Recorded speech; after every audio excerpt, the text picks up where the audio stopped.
Estamos todos.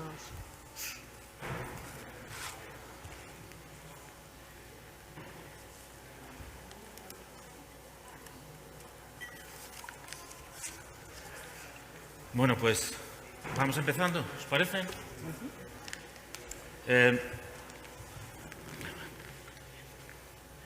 Pues nada, buenos días. Buenos días. La verdad, primero, yo le quiero agradecer a la organización, a Diego, a Candela, etcétera, primero que me hayan invitado. A mí venir a Cáceres me encanta. Yo cuando me jubile, que ya me queda poco, digo yo, voy a venir a vivir por aquí porque aquí se está estupendamente. Eso es un placer ya, pero también es un placer, más que un placer, una necesidad. Ya por fin estamos hablando de cosas a más largo plazo, ¿verdad? Ya no estamos en el cortoplacismo este tan agobiante, ¿verdad?, que no nos permite ver el horizonte, y por fin estamos pensando a largo plazo. Así que eso yo creo que hay que celebrarlo. Además, tenemos que hablar de un tema clave aquí en Cáceres, que es la energía. Yo soy Valentín Alfaya, el presidente del Grupo Español para el Crecimiento Verde. Muchos de vosotros sabéis lo que es eso, pero para los que no lo sepan, el Grupo de Crecimiento Verde es una asociación de empresas que tienen una visión común respecto de la Agenda de Desarrollo Sostenible, de cambio climático, de transición energética, y esta visión común es que merece la pena acelerar esta agenda, tener objetivos ambiciosos, porque eso es una fuente de oportunidades para la economía española, para las empresas españolas.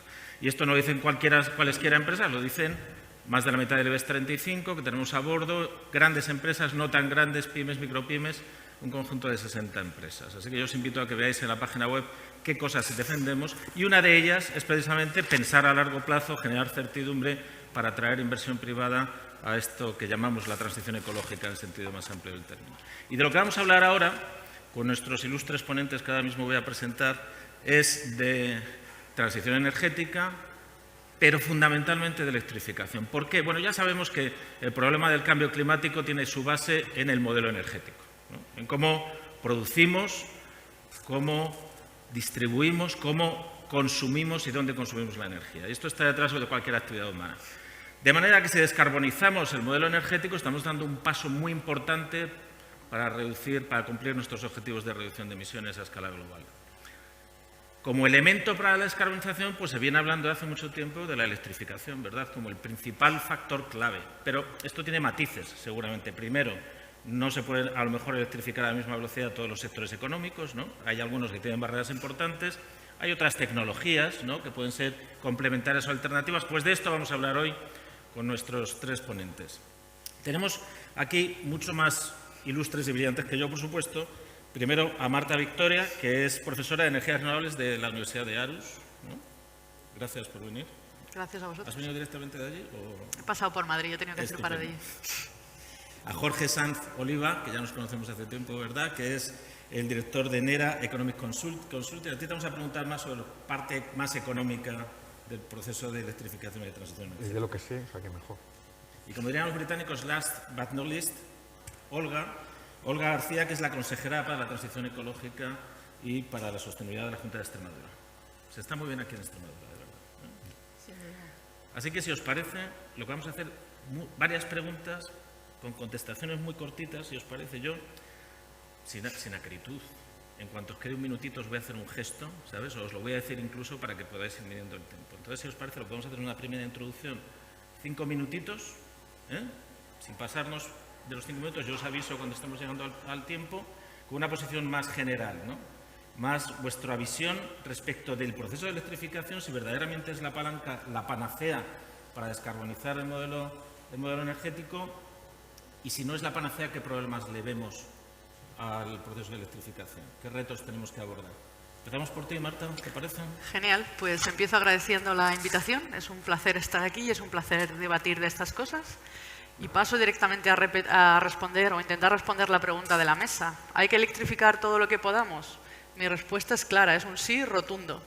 Hay que electrificar de manera directa los sectores para los que ya tenemos tecnologías, la calefacción, el transporte rodado, porque electrificar estos sectores es más eficiente y supone un ahorro inmediato de emisiones. Si pasamos de utilizar un vehículo de gasolina a un vehículo eléctrico, estamos hablando de una eficiencia del 30-40% que puede tener un vehículo de gasolina a una eficiencia del 80-90% con un vehículo eléctrico. Si hablamos de sustituir una caldera de gas a utilizar una bomba de calor o aerotermia, igual. Estamos hablando de eficiencias muy bajas a tener eficiencias del 300%, porque además estamos utilizando parte del calor que viene de la atmósfera. Entonces, hay que electrificar los sectores para los que ya tenemos las tecnologías y también hay que electrificar los sectores para los cuales las tecnologías requieren un paso intermedio. Si estamos hablando de sectores más difíciles, como pueda ser el transporte de larga distancia o la industria, tendremos que pasar por combustibles sintéticos, utilizar la electricidad para generar estos combustibles, pudiera ser el hidrógeno, pudiera ser el metano sintético, incluso hidrocarburos de mayor longitud y mayor peso también se pueden generar de manera sintética y utilizar estos para descarbonizar estos sectores.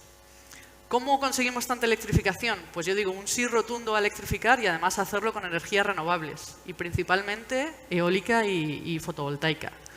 ¿Por qué? Pues yo intento responder a esto con tres argumentos creo que sencillos. El primer argumento es que es posible. Profesionalmente, en mi grupo de investigación lo que hacemos es modelar sistemas energéticos que tengan mucha penetración solar y mucha penetración eólica. Y lo que vemos es que si tenemos todas las estrategias necesarias para balancear esas tecnologías, si tenemos suficiente almacenamiento, si tenemos suficientes interconexiones que nos permiten mover la electricidad de regiones donde sobra a regiones donde falta en los distintos instantes de tiempo, y si tenemos la flexibilidad que aportan los distintos sectores, entonces es técnicamente posible garantizar el suministro con mucha generación eólica y mucha generación fotovoltaica. Esa es la primera razón. La segunda es que lo que vemos además cuando hacemos estos análisis es que es la forma más barata de conseguirlo. O sea, con los precios que tienen estas tecnologías, la forma más costo efectiva de tener un sistema que no emita CO2 es apoyarlo fundamentalmente en eólica y solar. Y el tercer argumento es que tenemos una urgencia climática enorme. Necesitamos descarbonizar nuestro sistema, llegar a la neutralidad climática en 2050, pero no solo eso. Lo que hagamos desde hoy hasta 2030 va a determinar si estamos en una senda que nos permite cumplir el objetivo de París, que nos permite limitar el incremento de temperatura medio de la Tierra a 1,5 grados, o si consumimos o emitimos demasiado CO2 y ya estamos fuera de esa posibilidad. Ya eso deja de ser una opción factible. Entonces, tenemos que utilizar tecnologías que ya están aquí, que ya están funcionando y que necesitemos implementar de manera muy rápida en los próximos 10 años para, como digo, ser capaces de permanecer en una senda de descarbonización que nos permita alcanzar la neutralidad climática en 2050. ¿Solo necesitamos eso? ¿Solo necesitamos las tecnologías eólica y solar? Pues a mí me gustaría también traer a esta primera versión algunas ideas de las que en el debate que mantuvimos previo al documento de España 2050, pues llegamos a acordar y llegamos a proponer como opciones que merece la pena ser tenidas en cuenta, ¿no? La primera de las ideas que me gustaría traer aquí es que de nada sirve electrificar si no cambiamos otros patrones y otras formas de consumo. De nada sirve tener vehículos eléctricos si los vehículos son más grandes y más potentes, como está ocurriendo como viene ocurriendo en España en los últimos 20, 30 años. Necesitamos vehículos eléctricos, pero también necesitamos vehículos menos pesados, menos potentes y muchos menos vehículos en nuestra sociedad. Es decir, el cambio tecnológico tiene que venir acompañado por un cambio en la forma en la que consumimos energía y nos movemos. Y por tanto necesitamos que las señales que percibimos los consumidores, las señales de precios, pero también las señales de cuándo vamos a tener que dejar determinadas tecnologías, sean claras para que podamos tomar estas decisiones. La segunda de las medidas que proponemos proponemos varias, pero la segunda de las que me gustaría resaltar es que si estamos hablando de electrificación, entonces necesitamos que los impuestos, las señales que reciben los consumidores acompañen al hecho de que tenemos que cambiar de tecnologías. Si estamos hablando de que es necesario sustituir las calderas de gas por las bombas de calor o la aerotermia, entonces necesitamos que el precio de la electricidad, que la carga impositiva asociada al consumo de electricidad sea menor que aquella asociada a las calderas de gas.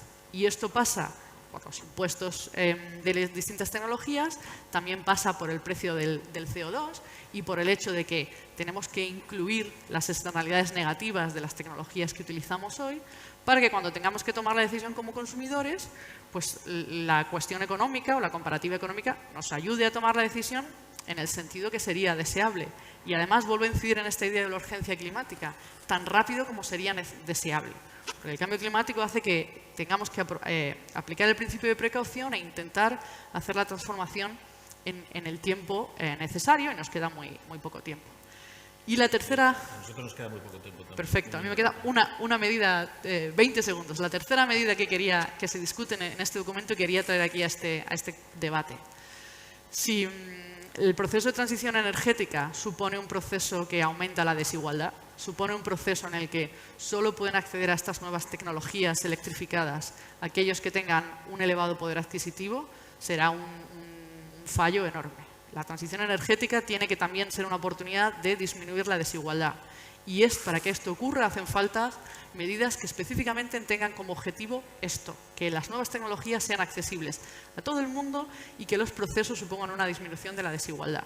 Por ejemplo, en el documento planteamos varias opciones. Una de ellas, intentar implementar una renta climática. Otra, dirigir las medidas de rehabilitación energética a zonas de las ciudades y de los municipios donde las viviendas están en peores condiciones. Es decir, utilizar la transición también como herramienta de disminución de la desigualdad. Y lo dejo aquí. Muchas gracias, Marta. Bueno, mira, fíjate, me quedo con dos cosas que has dicho, me han llamado mucho la atención. Lo primero es que la transición energética, por muy positiva que sea desde el punto de vista de descarbonización, no tiene que llevarnos a una situación de barra libre, ¿no? Y ahora que mencionabas la rehabilitación, por ejemplo, ahí es fundamental, ¿no? Antes de cambiar, electrificar la eficiencia energética del propio edificio, reducir la demanda energética del edificio, es un paso fundamental. Jorge, ¿a ti qué te parece esto? ¿Cómo lo ves? Sí, no, medio pensionista, ¿cómo es? Bueno, Marta me ha robado estabas detrás y me has copiado, porque justo lo que... Yo la he visto antes, que te estaba echando un ojillo ahí es broma. Es verdad que tengo de formación de economista, y cuando se me formulan las preguntas tengo que entenderlas. Los comentarios de texto se me daban fatal antes de la selectividad, y dije, lo mío tiene que ser las ciencias porque esto se me da mal. El mejor camino, ¿es el mejor camino? ¿Qué quiere decir el mejor camino? Pues yo como economista lo interpreto como es la opción que maximiza el bienestar social, y ya lo empiezo a entender. Y los economistas sabemos que para maximizar el bienestar social hay que minimizar los costes. Entonces la pregunta me la reformulo como economista. ¿Es la electricidad la forma más barata de descarbonizar? Creo que hoy en día el debate no es si hay que descarbonizar o no, sino cómo lo hacemos al menor coste para los ciudadanos, porque eso maximiza el bienestar social. Entonces, empezamos a responder. Bueno, hay un elevado consenso acerca de que la electricidad, con la información que tenemos a día de hoy, es la forma más barata de descarbonizar. Y no es por casualidad, es porque ha hecho ciertos méritos. El primero es que es muy limpia. Si vais a los datos de red eléctrica, pues el año pasado, 2020, casi el 70%, 69, algo, de la demanda eléctrica se cubrió con tecnologías no emisoras de gases de efecto invernadero, con lo cual ya está muy bien posicionada. Pero es que además la eólica y la solar fotovoltaica son rentables a precio de mercado. Eso es lo que las hace únicas. No hay ninguna otra tecnología de descarbonización que haya logrado ser rentable a precio de mercado, tal vez las bombillas LED.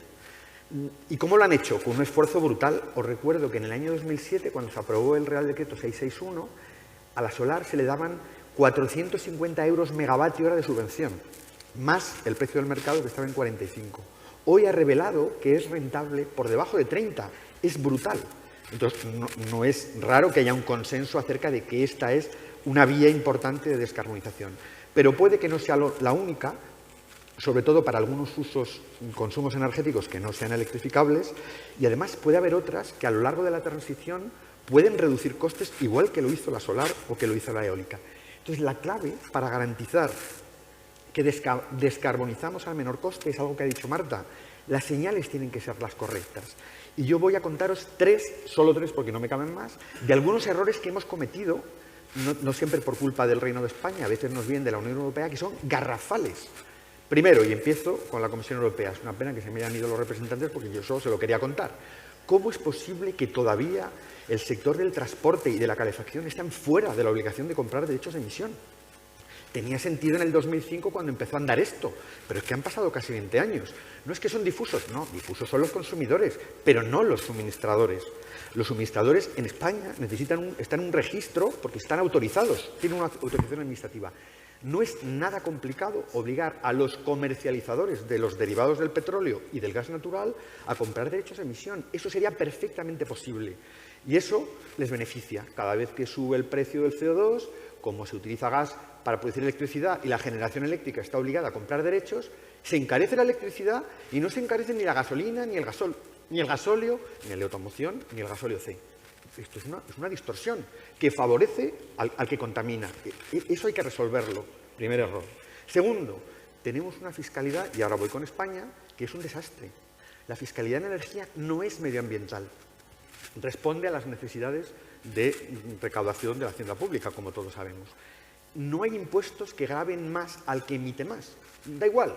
El impuesto especial da lo mismo si la tecnología es limpia o es sucia. Es igual. Entonces, ya en la Comisión de Expertos de Transición Energética dijimos, esto es fundamental, con una fiscalidad distorsionadora y además que perjudica al más limpio, es imposible avanzar. Hay que ir a la neutralidad tecnológica, y neutralidad tecnológica es migrar de impuestos no medioambientales a impuestos sí medioambientales. Y claro, la electricidad va a salir favorecida porque a día de hoy es poco emisora. Ese sería el segundo. Y el tercero es la forma de dar las subvenciones. Yo no digo que no haya que dar subvenciones, pero es la forma más ineficiente de descarbonizar. ¿Por qué? Porque los recursos públicos son escasos y porque la subvención solo llega al que la recibe. Si van a dar subvenciones, yo la quiero. Y si mi vecino la recibe, él tiene el incentivo, pero yo no. Entonces, hay que tener un criterio de optimización a la hora de otorgar las subvenciones públicas. Y no puede ser a ti no y a ti sí. No. Si queremos descarbonizar al mínimo coste posible, inevitablemente la subvención hay que darla a aquel instrumento de descarbonización que resulte más barato. Y no es difícil calcularlo, porque detrás de toda inversión hay una duración de ese proyecto, ya sea una renovable, ya sea un proyecto de construcción de un parque eólico, o la instalación de una bomba de calor, o el aislamiento térmico. Haces una inversión en el aislamiento térmico y te dura 35 o 50 años, el que sea. Se calcula la anualidad dividiendo a lo bruto entre el número de años. Hay que meter una tasa de descuento para incorporar los costes financieros. Pero es igual, dividimos entre el número de años. Le restamos el valor de la energía fósil ahorrada y el valor del daño ambiental evitado. Se divide entre las toneladas y tenemos el mejor índice para calcular si un instrumento descarboniza de una forma cara o de una forma barata. Yo no he visto en ninguna memoria los planes. Qué bien, tenemos un plan de energía y clima, pero no hay ningún criterio a la hora de repartir las subvenciones. Es más, no hay más que analizarlo para ver que se está apostando por instrumentos descarbonizadores que son carísimos, calculando ese índice de coste de la tonelada evitada. Ahí España peca. Entonces, esos tres factores son distorsiones. Si no los arreglamos, al final terminaremos apostando por los instrumentos menos eficientes, más caros para descarbonizar. Y curiosamente todos van en contra de la electricidad. Claro. Ahí, lo que más, bueno, estaba recordando una conversación que tuviste con el Grupo de Crecimiento Verde hace tiempo, no te acordarás, ¿eh? Y salió el tema de la fiscalidad ambiental otra vez. O sea, nosotros lo que estás defendiendo realmente es aplicar en sentido estricto el principio quien contamina paga, quien descontamina desgrava. Que yo sé que esto es complicado porque el sistema fiscal, claro, tiene unas inercias que no es fácil, pero si no nos ponemos, algún día habrá que ponerse. Y esto lo sacasteis en la Comisión de Expertos al principio. Y el tipo impositivo en todos los impuestos para todos los productos energéticos tiene que ser el mismo. Para todos, claro. En euros por tonelada emitida. Claro. El mismo. Claro. Y el que contamine más paga más. Efectivamente. Muy bien, pues muchas gracias. La verdad es que esa visión así más económica también simplifica mucho las tomas de decisiones a veces. Olga, ¿qué te parece a ti? Tú, no sé si ya tanto desde la perspectiva de Extremadura o en general, desde la perspectiva más amplia nacional, ¿cómo ves tú el proceso de electrificación? ¿Es la panacea, no? Sobre todo desde tu posición, desde la administración, quiero decir.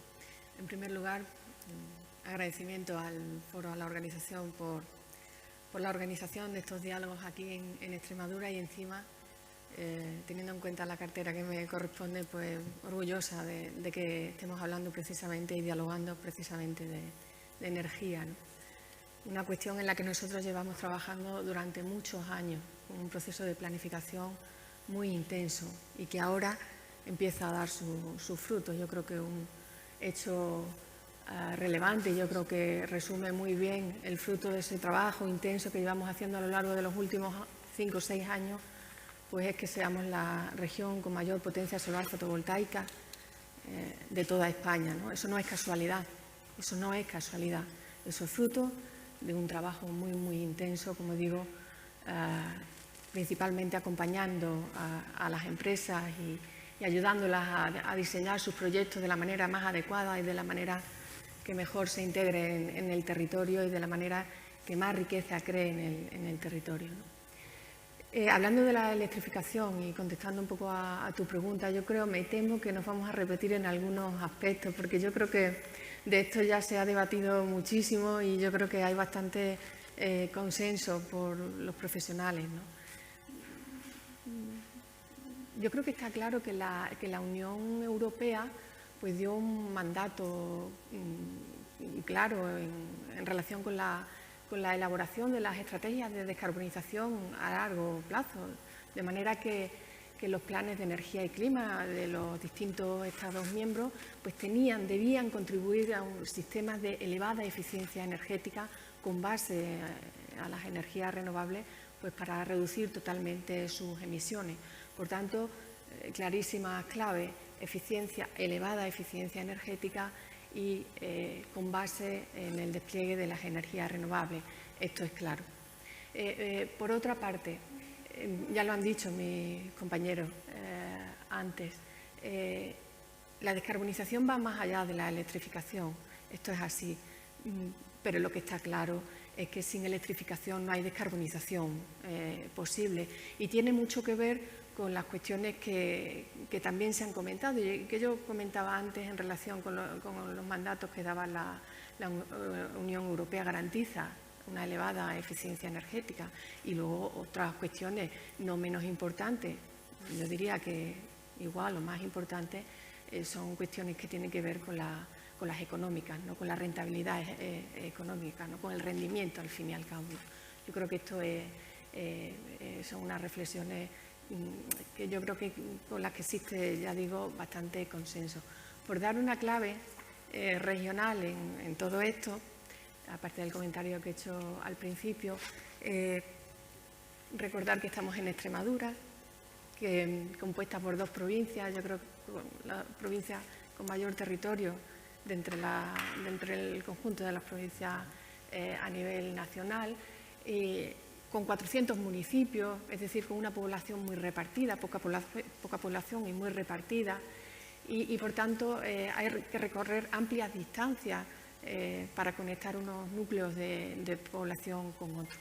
Por otra parte, la movilidad, el transporte, es el generador de una 1/4 parte de las emisiones de CO2 en nuestra comunidad autónoma. Por tanto, parece claro para nosotros que la electrificación de la movilidad va a ser un vector clave para alcanzar no solamente de la movilidad en el transporte por carretera, sino también la electrificación del ferroviario, ¿no? Sí.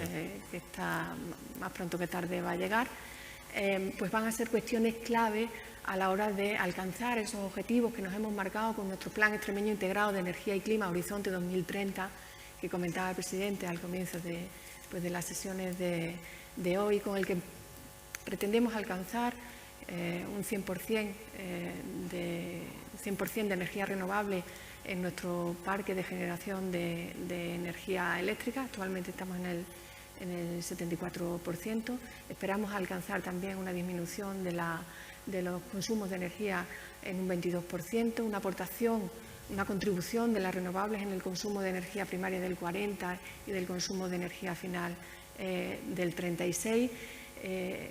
Estamos en la senda, estamos alineados con los planes europeos y el plan nacional. Cuando conocimos el primer borrador del Plan Nacional Integrado de Energía y Clima, supimos que ya teníamos el marco necesario para elaborar el nuestro propio, y por eso enseguida nos pusimos a trabajar, porque nuestro análisis de la situación no fue a ver qué puedo sacar yo de esto. Nuestra filosofía a la hora de afrontar ese primer borrador por allá por el mes de febrero del año 2019 fue, oye, ¿cómo puedo contribuir yo a esto? Y de paso, ¿Cómo puedo aprovecharlo para dinamizar mi economía, para crecer en riqueza, en empleo? Y por eso, y de ahí, de esa respuesta, nació nuestro Plan Extremeño Integrado de Energía y Clima. Y termino. Se ha mencionado mucho antes en clave nacional, pero a mí me gustaría repetirlo y señalarlo en clave regional. Para nosotros, todo lo que significa la transición energética y la electrificación, que específicamente sobre lo que estamos trabajando hoy, es una oportunidad. Sí. Una oportunidad. Por primera vez se han generado espacios para que Extremadura aproveche la dinamización económica y la transformación a todos los niveles que supone toda esta transición y aproveche las oportunidades de arrastrar cadenas de valor, toda la cadena de valor que conlleva todo este proceso de transformación que se está produciendo en Europa y, bueno, afortunadamente parece que los Estados Unidos también se suman, con lo cual a nivel... Nosotros, desde luego, en el Grupo de Crecimiento Verde lo que vemos es lo que estás diciendo precisamente, consejera, que esto es una oportunidad, pero para aprovechar la oportunidad es clave otra cosa que has dicho al principio, desde mi punto de vista, que es la planificación, es decir, la planificación que trata de certidumbre a lo que se va a hacer, porque si las empresas tenemos que invertir en infraestructura energética, en electrificación, a veces con retornos a muy largo plazo, necesitamos tener certidumbre a largo plazo, por lo menos una visión de la planificación que está haciendo. Así que no es de extrañar que vayamos de la mano aquí en Extremadura las empresas y la administración pública avanzando en el proceso de descarbonización. Sí, yo creo que una de las claves precisamente de que, perdona que te interrumpa, que me vengo arriba, yo me vengo arriba hablando de esto. La verdad que aquí lo vivimos, trabajamos, somos muy poquitos, pero lo trabajamos o intentamos trabajarlo, recogiendo un poco tu comentario, muy cerquita con las empresas. Sí. Eso sí, respetando todas las sensibilidades. Para nosotros es fundamental respetar todas las sensibilidades y, desde luego, someter todos los proyectos que tramitamos al máximo control medioambiental y urbanístico. Pero creo y aprovecho para compartir con vosotros algo en lo que me lo creo porque lo hemos trabajado, como digo, desde hace muchos años aquí y que además es marca de la casa del propio presidente de la Junta.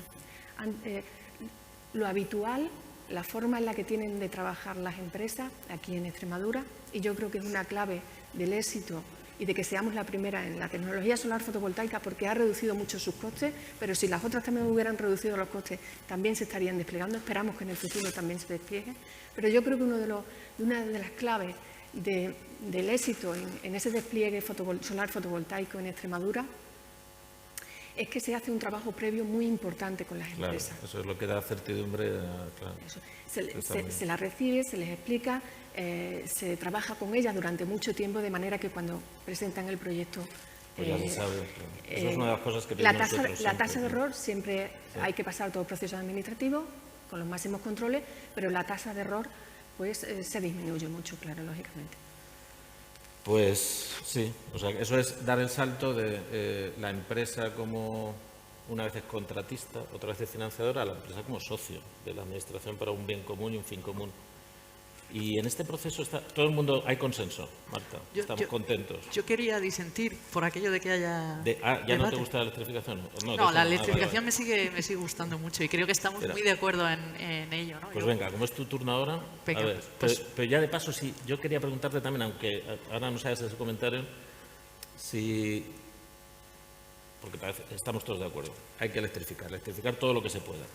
Pero, claro, no todo es tan bonito, ¿no? Quiero decir que habrá también barreras. Las hay, a lo mejor, la integración de renovables en la red, las hay en ciertos sectores, ha salido ya por aquí algo, ¿no? La consejera ha citado el sector del transporte, por ejemplo.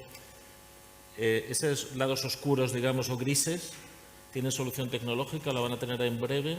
Pero bueno, primero tu comentario de la discrepancia. Sí, bueno, porque si no queda fatal, se parece que todos estamos de acuerdo, porque es que muy soso esto. Yo creo que estamos muy de acuerdo en que hace falta electrificar. Un comentario, un poco una respuesta a algunas de las cosas que decía Jorge. Solo hay que decidir dónde se apoyan las tecnologías en base al ahorro de emisiones de CO2. Yo estoy de acuerdo en que eso tiene que ser uno de los criterios más importantes. Pero el Estado tiene también capacidad de innovar. Y a veces la innovación es cara, pero puede marcar el camino. La fotovoltaica, habéis mencionado las cifras, es un caso clarísimo. Hace 10 años la fotovoltaica recibía 400 y pico euros por megavatio hora. Y yo no voy a defender que todo se hiciese bien en ese momento en España, se cometieron muchos fallos.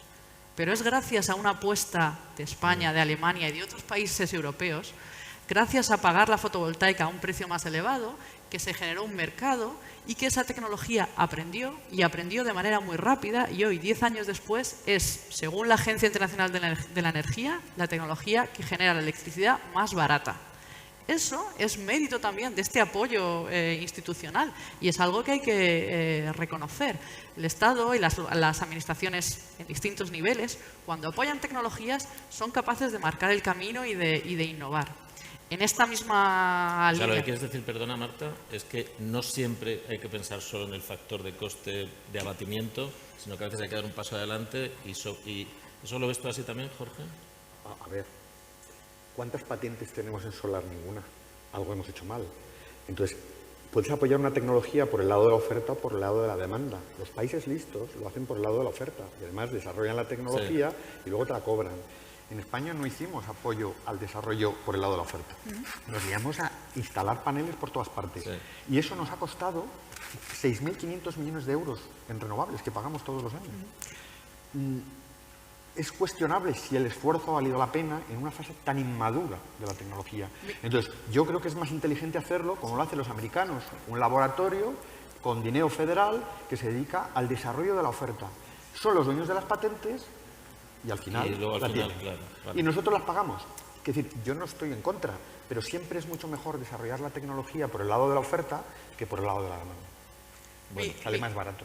Mi respuesta a ese argumento es que en España se invirtió mucho en fotovoltaica. De nuevo, creo que se cometieron muchos errores y tampoco tiene sentido de debatirlos aquí en detalle. Creo que España, creo que Alemania contribuyeron a que hoy tengamos la energía fotovoltaica tan barata que tenemos, de la que se benefician Alemania, España, el resto de países y el resto del mundo.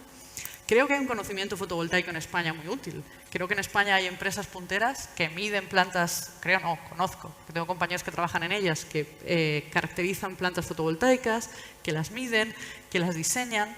¿Que se hizo todo perfecto? No. Pero creo que hay que poner en valor el esfuerzo innovador que tuvo, y el que tuvo España, que tuvo Alemania, que tuvieron otros estados europeos. Pongo otro ejemplo para mantener esta discusión. Solo hay que apoyar o solo hay que permitir las plantas fotovoltaicas en terreno porque instalar en tejados es más caro, que mencionaba al principio Pedro Linares. Bueno, yo creo que instalar fotovoltaica en tejados trae otra serie de beneficios. Trae beneficios en cuanto a que las personas son propietarias de su instalación, trae nuevos actores al sector eléctrico. Tiene menos impacto en el territorio. Tiene menos impacto en el territorio, tiene una mayor generación de empleo. Pero eso de alguna forma, lo que pasa es que hay que hacer un análisis económico más amplio, ¿no? Quiero decir que hay aspectos de esos que antes se consideraban intangibles que ahora ya no lo son tanto. Nosotros podemos monetizar el impacto en el territorio y en el capital natural por una instalación. Eso se puede hacer ya. Podemos monetizar. A lo mejor es que las variables que hay que utilizar tienen que ser un poco más amplias. Oye, y Marta, y desde el punto de vista más tecnológico, estas barreras, ¿tú ves barreras en sectores en concreto o te parece que esto va a estar resuelto de aquí para mañana? Creo que hay sectores donde la tecnología no está totalmente lista o es mucho más cara, ¿no? Los 3 ejemplos que se suelen poner de sectores difíciles para descarbonizar. Primero es el transporte de larga distancia, porque cuando alguien quiere transportar a una larga distancia, pues si lo haces mediante electricidad y necesitas una batería, esa batería o bien ocupa mucho o bien pesa mucho. Entonces, para el transporte marítimo o el transporte o la aviación, es difícil la electrificación. Y el otro sector que se suele mencionar como difícil de electrificar hoy en día es la industria, porque en la industria hay emisiones que tienen que ver con dos tipos de emisiones. Las que tienen que ver con el consumo de energía, y la industria suele consumir energía de alta temperatura, que es difícil electrificar, y las emisiones asociadas a los procesos. Por ejemplo, si queremos fabricar acero, para quitarle el oxígeno al óxido de hierro hace falta la reacción química emite CO2. Si queremos evitar eso, necesitamos un nuevo proceso industrial. Existen desarrollos, digamos que están más inmaduros que los que están las tecnologías que nos sirven para transformar otros sectores. Entonces tendremos que seguir invirtiendo en investigación e invirtiendo en proyectos demostradores que, como ocurrió con la fotovoltaica, poco a poco y a través de tener una demanda consigan llegar a estar listas para... Muy bien. O sea que somos optimistas, en cualquier caso. Yo lo soy. Jorge, yo A mí me gustaría que abundaras un poco en el tema que decías de las señales de precio antes, ¿no? Para hacer más eficiente desde el punto de vista económico el proceso de descarbonización, de electrificación. Ya hemos llegado a la conclusión, parece, de que la electrificación es probablemente el medio más barato para descarbonizar, ¿no? Por lo que hemos dicho. Pero además de la fiscalidad, ¿qué otras señales de precio crees que habría que dar al mercado? Y ya aprovecho, al hilo de lo que contaba la consejera hace un momentito, ¿qué tipo de señales de precio crees tú que requiere el sector privado para entrar, iba a decir a saco, para entrar masivamente en el sector energético, en las renovables, en la electrificación y demás, ¿no? A ver, la señal de precio es fundamental porque esa sí que llega a todos los agentes económicos, consumidores y productores. Las subvenciones no. Las subvenciones llegan al privilegiado que las consigue y no son todos, por razones... Y además con un criterio, como has dicho antes, que no es el más adecuado. Exactamente, y encima no se otorgan con un criterio de eficiencia, se otorgan muchas veces con criterios políticos, lo siento. Crea más empleo, ya, pero no es la que más descarboniza, ya, pero crea más empleo y entonces va al plan. Esta es la realidad. Entonces, yo creo más en las señales de precios, aunque no creo que haya que prescindir de las subvenciones. Hay que darlas bien. Después de lo que pasó en Francia con los chalecos amarillos, es evidente que hay que tener cuidado. Pero hay que mimar las señales de precios. Ya he apuntado antes 3 motivos por los que se distorsionan. Pues porque nos dejamos fuera de la obligación de comprar derechos de emisión a sectores que son nada menos que el 30% de las emisiones en España. Entonces, ¿cómo convencemos a un consumidor que quiere comprarse un coche de que la mejor opción es el vehículo eléctrico? Porque sabemos que es la mejor opción para el transporte de corta distancia. Porque, perdona, Jorge, las señales deben estar, digamos, hechas a la medida de cada sector energético, de cada sector económico. La señal es muy sencilla. Cada consumidor tiene que pagar a través del precio el coste que induce, incluyendo el daño ambiental. Todos los costes que induce, incluyendo el daño ambiental. Nada más que eso. Con que el precio refleje la escasez del recurso y además el daño ambiental, la señal está bien formada. Todo lo que hemos dicho todavía de la internalización de precios. De daños. Porque de las externalidades negativas, ¿no? Exactamente. El daño ambiental tiene que formar parte. Y eso es lo que pretende el mercado de derechos de emisión. Que todas las fuentes emisoras incluyan en la estructura de costes el daño ambiental que inducen. Pero no puede ser que nos dejemos sectores tremendamente emisores. Entonces, el transporte es un gran emisor, la calefacción es una gran emisora. Y compiten directamente con la tecnología eléctrica. La caldera de gas, la caldera de gasóleo compite con la bomba de calor. Y el coche de combustión interna compite con el vehículo eléctrico, lo ha dicho Marta. Entonces, si queremos que el consumidor elija la opción que minimiza el coste de descarbonizar, la señal tiene que ser la correcta. Y para que sea la correcta, primero hay que garantizar que el precio del mercado es la señal de escasez. Lo digo ahora cuando los gobiernos el nuestro, está cuestionando que la señal distorsiona, que va a distorsionar. No distorsiona, es la señal de escasez, es esa. Lo que no puede ser es, vamos a cambiarla para que no parezca que la energía es escasa para mantener la fiscalidad. No. Reduce la fiscalidad y deja que la señal sea la correcta. Bien, la señal tiene que ser la correcta. El daño ambiental tiene que introducirse a través de los impuestos ambientales, pero no impuestos recaudatorios. El IVA no es un impuesto ambiental, ni se pretende que lo sea. Pero si se dan impuestos, cuando dices esto te refieres a impuestos finalistas. Claro, un impuesto recaudatorio es el impuesto especial al consumo. En la electricidad, el 5,1% del valor de la factura. Lo paga lo mismo la generación limpia que la sucia. Eso no es un impuesto ambiental. El impuesto al valor de la generación eléctrica, 7%. Es el mismo para una central limpia que para una central sucia. Eso no es un impuesto ambiental. En la comisión de expertos hicimos un análisis sobre qué pasaría si cambiáramos toda la fiscalidad actual no medioambiental por una sí medioambiental. Y además, haciendo pagar a todos los productos energéticos el CO2, a todos, incluyendo los difusos. ¿Y qué salió? Es verdad que la simulación se ha quedado un poco obsoleta, porque es del año 2000, la hicimos en el año 2017, tomando como referencia el año 2015. Pero salía algo que decían todos los organismos internacionales. En España el gasóleo está subvencionado, no decían cuánto, nosotros lo dijimos, y la electricidad está penalizada. Eso no es un campo neutral desde el punto de vista regulatorio ni fiscal para que gane la tecnología más eficiente. Y eso no quiere decir que la electricidad vaya a ser la más eficiente en todos los consumos energéticos. ¿Por qué? Porque lo ha dicho Marta. Sí. No todos son electrificables. Y hay otras opciones. Y tienen que tener la oportunidad, pero una oportunidad sin trampas. Entonces, lo fundamental es una fiscalidad ambiental con el mismo tipo en euros por tonelada de CO2 emitido en todas, subrayo todas, las fuentes emisoras. Lo de difusos es un eufemismo. Aquí, claro, no vas a obligar a comprar al consumidor, pero obliga a comprar al comercializador, que sabes quién es. No, y además siempre ha sido llamativo, nosotros lo hemos visto en el Grupo de Crecimiento Verde también, que el sector que más se está descarbonizando, claramente es de la electricidad, es el que paga todos los impuestos y todos los cargos y todas las renovables y todo lo demás. Cuando tú estás echando gasolina, no estás pagando nada de eso. Te voy a hablar de los cargos, Valentín. El precio de la electricidad subió de 100 euros. ¡Qué escándalo! 100 euros el megavatio hora.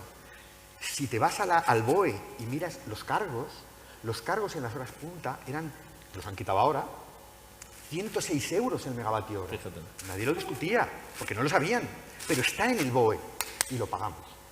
Lo que no tiene sentido es que llenemos la factura eléctrica de recaudación, que no es una señal, y que cuando sube la señal se diga, uy, Comisión Europea, tenemos un problema, esto hay que...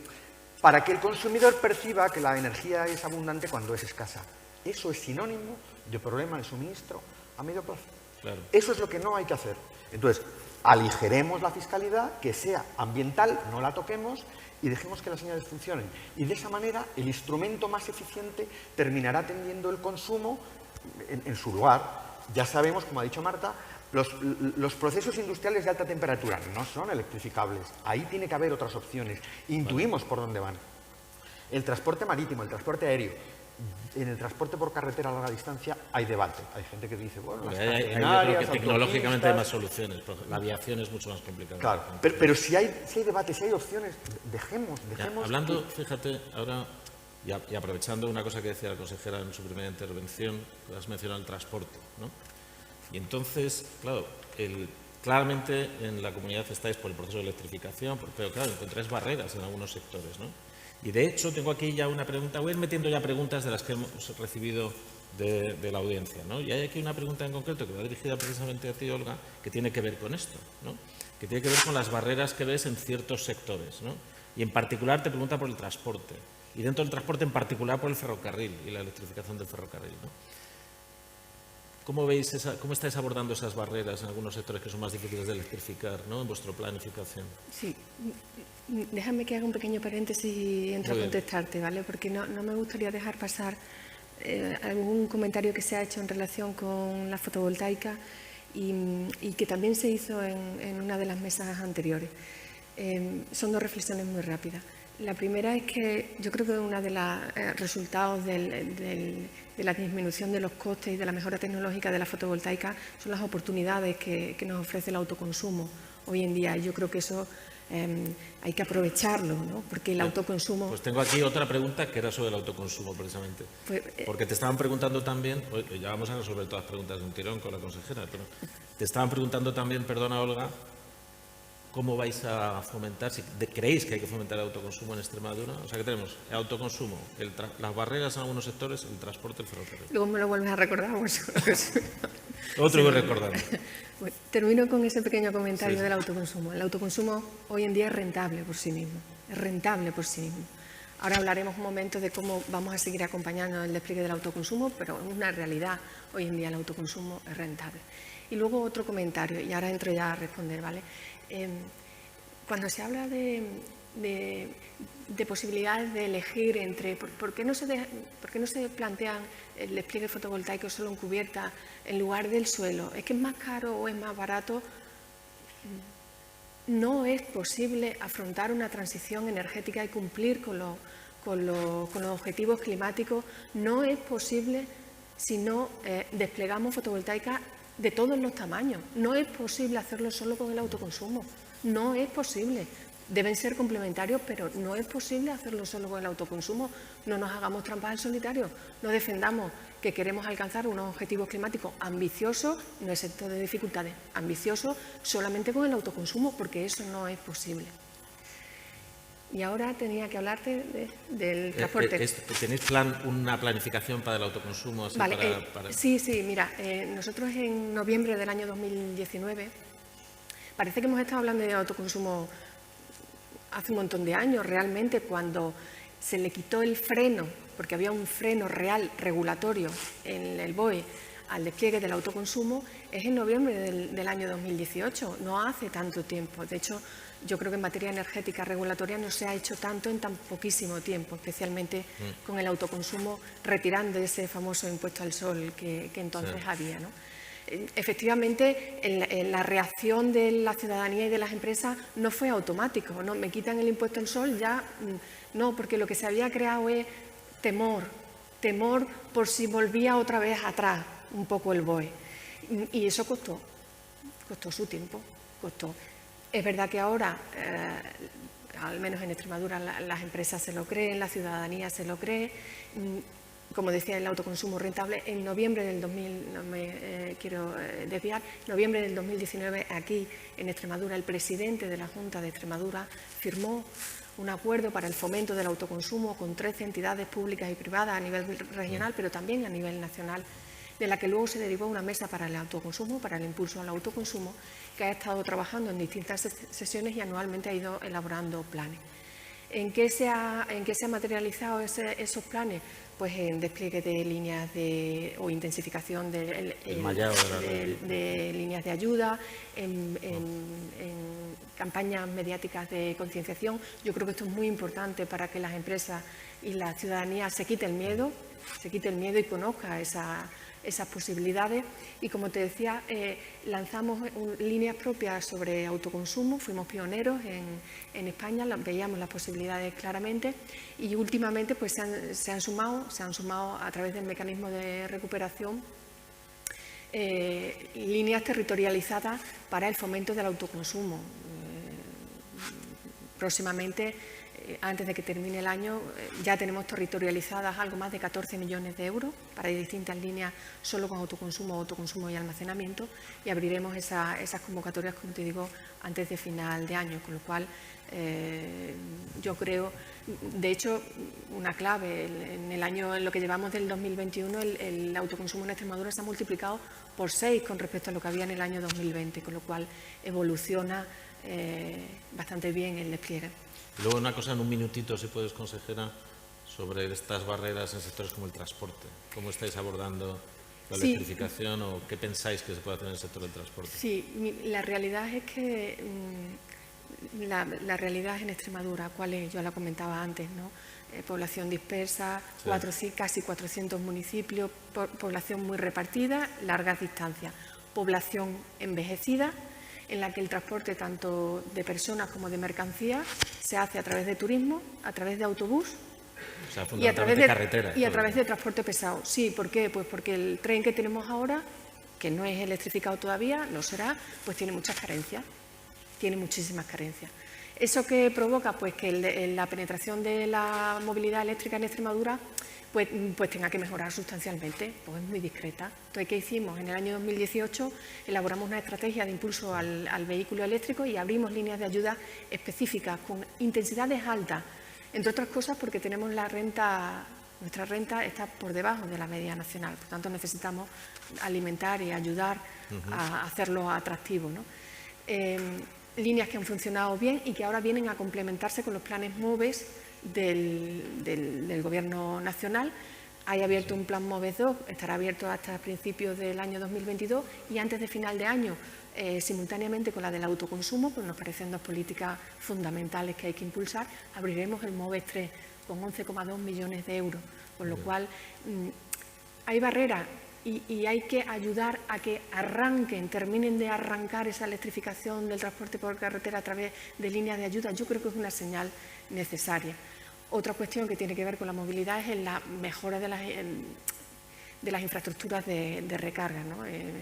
Y el conocimiento por parte de la ciudadanía de que no le genere ansiedad el que se vaya a quedar sin autonomía en medio de una carretera. Esta mañana hablaba con un colega que estará por aquí seguramente del despliegue de la red de carga, ¿no? Para los que usamos vehículos eléctricos es un tema absolutamente fundamental. Es verdad eso que los anglosajones llaman ansiedad de autonomía, ¿no? Algo por el estilo, una mala traducción. Yo creo que las instituciones tenemos también ahí un papel importante. No, pero ya ha entrado el sector privado también, que yo creo que de forma conjunta con las instituciones yo creo que esto ya es una cosa. La parte de ejemplaridad, yo no sé si hoy el presidente habrá venido en él o no, pero tiene a su disposición un vehículo 100% eléctrico. Claro.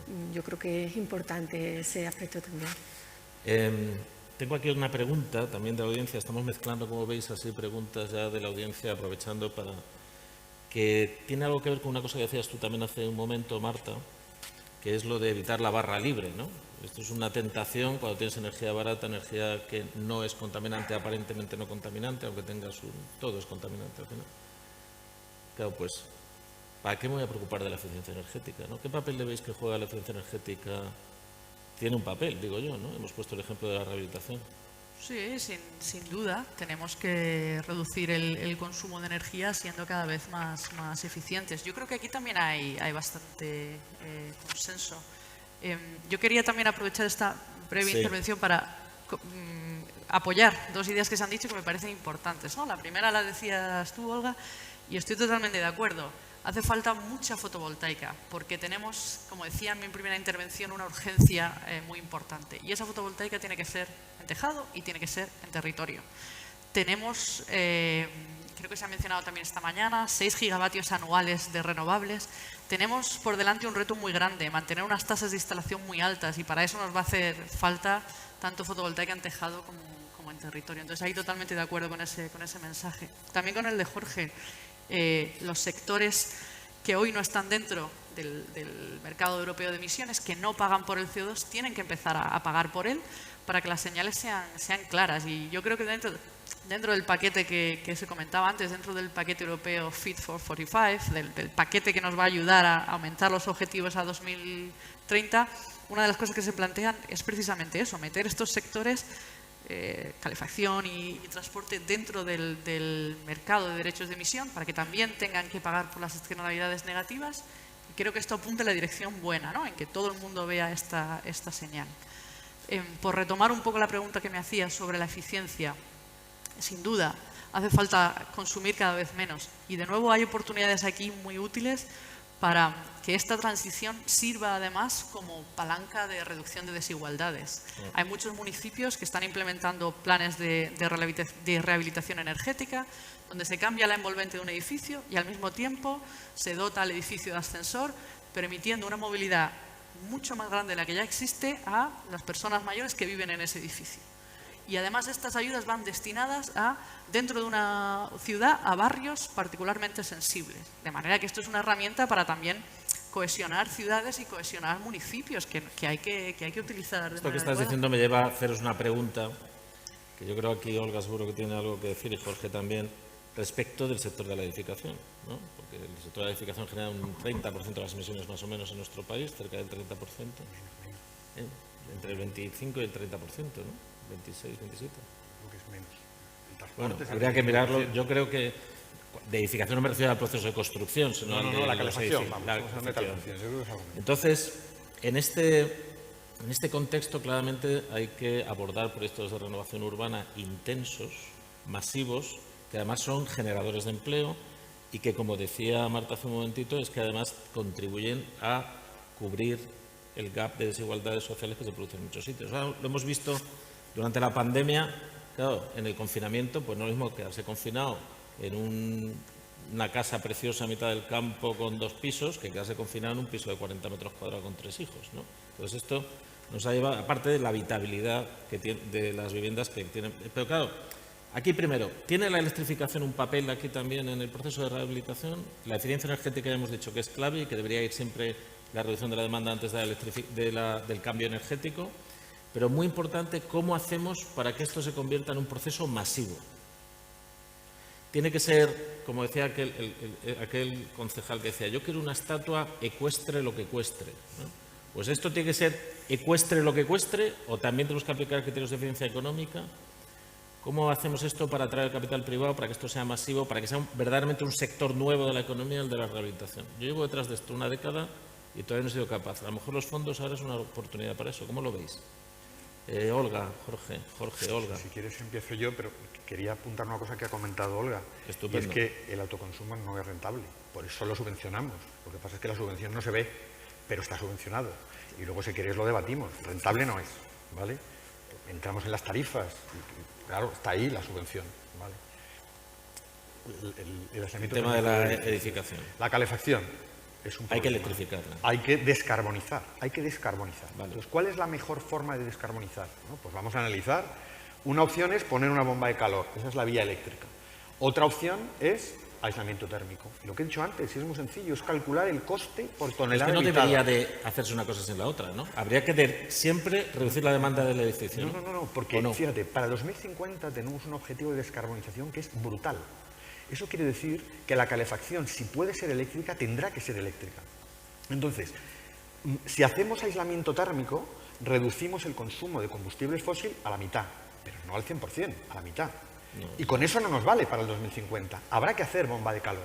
Pero si empezamos por la bomba de calor, que los ahorros no son del 50, sino del 80%, y además la energía es renovable, en su mayor parte, solamente queda el gas que puntualmente y durante un periodo transitorio se va a utilizar de respaldo de la energía eléctrica, el coste de la bomba de calor en términos de euros por tonelada de CO2 evitado es infinitamente menor que el del aislamiento térmico. Y si empiezas por la bomba de calor, lo que ya no tiene sentido es hacer el aislamiento térmico, porque entonces el coste del aislamiento térmico por tonelada de CO2 evitado es infinito, porque estaríamos evitando energía renovable. Claro, Es que en el momento que tengas la bomba de tiene- calor, electricidad 100% renovable, ¿qué hacemos? Evitamos energía que es 100% renovable. Hay que pensarlo, hay que pensarlo. Lo que pasa es que no, Es o sea, el ejemplo, el trabajo en el ejemplo- envolvente, no perdamos de vista el trabajo en envolvente del edificio, aparte de reducir la demanda energética, tiene otras connotaciones, por ejemplo, en términos de habitabilidad. Vale, entonces es De política de vivienda. Entonces, política Sí, de sí, vivienda. política Yo de no digo vivienda. que no haya que hacer política Vale, de pero- vivienda, pero que nadie me diga esto es descarbonización. No, eso es política de vivienda vestida de descarbonización con el coste más elevado para descarbonizar la vivienda. Yo no, a ver, hablando una vez, no fue aquí, fue en otra comunidad autónoma, me lo cuestionó un consejero y le dije, no, además era de energía, y le dije, que se destine un presupuesto a vivienda en otra consejería que no sea la tuya, pero que no digan que eso es para descarbonizar. Eso se llama política de vivienda. Dijo, tienes razón, están utilizando la descarbonización, me la colocan a mí y estoy haciendo política de vivienda. Yo no digo que ¿Cómo no haya ves tú que esto, hacerlo. consejera, desde la Administración? Lo que está diciendo ahora Jorge. Bueno, Es la más cara, te lo prometo, Olga. la mayor parte de las instalaciones de autoconsumo no llevan subvenciones, por lo menos lo que está ocurriendo aquí en Extremadura, especialmente las empresas, las pequeñas y medianas empresas ven una oportunidad en el despliegue del autoconsumo. Eso por ahí. Efectivamente, y yo creo que tiene mucho que ver con algún comentario que se ha hecho en la mesa que nos ha precedido. La descarbonización en la edificación tiene barreras y eso es una realidad. Y hay que ayudarla a que arranque. Y eso es una realidad también. Y eso es una realidad. No va a arrancar por sí sola o no va a arrancar tan rápido como queremos por sí sola si no le prestamos ayuda. Otra reflexión. Precisamente por eso, por el comentario que hacía de si política de vivienda, política de energía, precisamente por eso yo creo que es muy importante y yo creo que el Plan Nacional tiene todo el sentido del mundo porque es un plan integrado, Claro. es un 360 grados de todas las políticas. Yo creo que por eso es tan importante planificar las actuaciones, porque se tiene una visión, como digo, global de la problemática, independientemente de parcelaciones o agrupación de competencias que tengamos en las distintas administraciones. Es lo mismo que hemos hecho nosotros aquí en Extremadura con nuestro Plan Extremeño Integrado de Energía y Clima. De hecho, uno de los objetivos es la rehabilitación de 24.000 viviendas. ¿Cómo? Desde luego, uno de los factores es esa palanca que hay que activar, que estamos activando. Otro de las claves es que el ciudadano, los hogares y las administraciones, el sector terciario, tanto privado como público, vea un beneficio, no solamente económico, sino climático. En términos de habitabilidad también, Climático. y otros aspectos sociales. ¿Sí? Y luego, no solamente actuar sobre las envolventes, las renovaciones integrales a mí me parecen muy interesantes, no solamente actuar sobre las envolventes, sino las instalaciones, desplazando Lo el que estaba combustible diciendo fósil. Jorge. Tenemos que ir terminando ya, entonces os voy a pedir, aunque ya sé que esto no queda bien lo de los titulares, antes han protestado mucho con los titulares, pero una cosa en 5 milisegundos, la envolvente de todo lo que hemos dicho. Marta, 5 milisegundos. Yo es que no puedo evitar utilizar este tiempo para rebatir a Jorge. Hacer política de eficiencia energética es política energética, como dice la Unión Europea. No tiene sentido poner bombas de calor si tenemos viviendas poco eficientes, porque entonces todos vamos a querer consumir electricidad al mismo tiempo y eso va a ser una pesadilla para la red eléctrica. Y ahorrar energía es la forma más efectiva. Y tampoco puedo evitar terminar este turno diciendo que el autoconsumo no recibe subvenciones en España, es totalmente rentable. Los autoconsumidores ayudan a la gestión de la red eléctrica porque generan electricidad en el punto en el que se consume. Mensajes como este me parecen peligrosos porque... Tienes que dejarme explicarlo, porque si no... Porque hace... A ver, pero no tenemos mucho tiempo, ¿eh? Pero O sea, implícitas.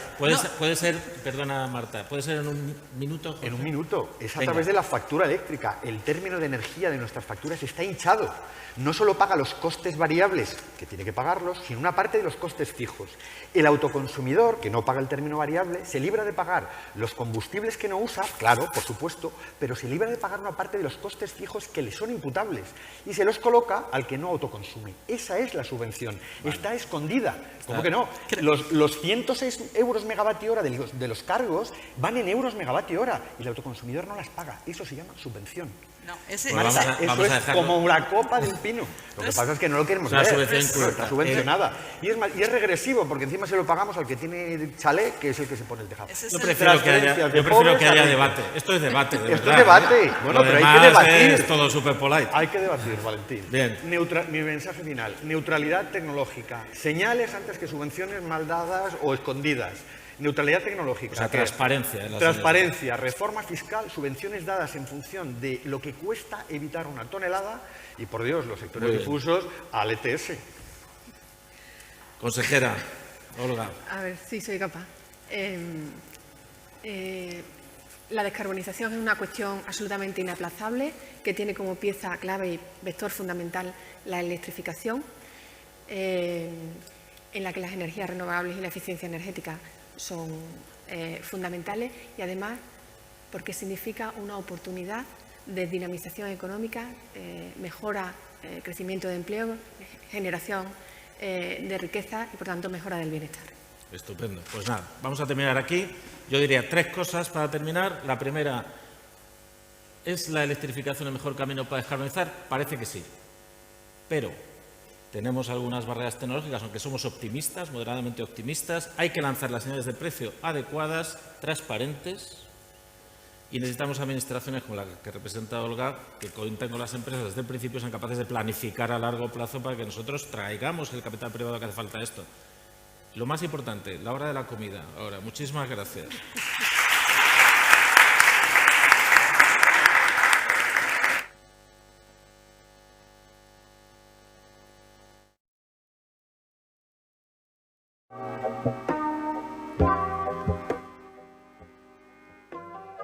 La siguiente mesa, ahora justo a la vuelta de la comida, que es ¿qué ganamos y qué perdemos en la transición energética? Esta tiene tela, que no se la pierda nadie.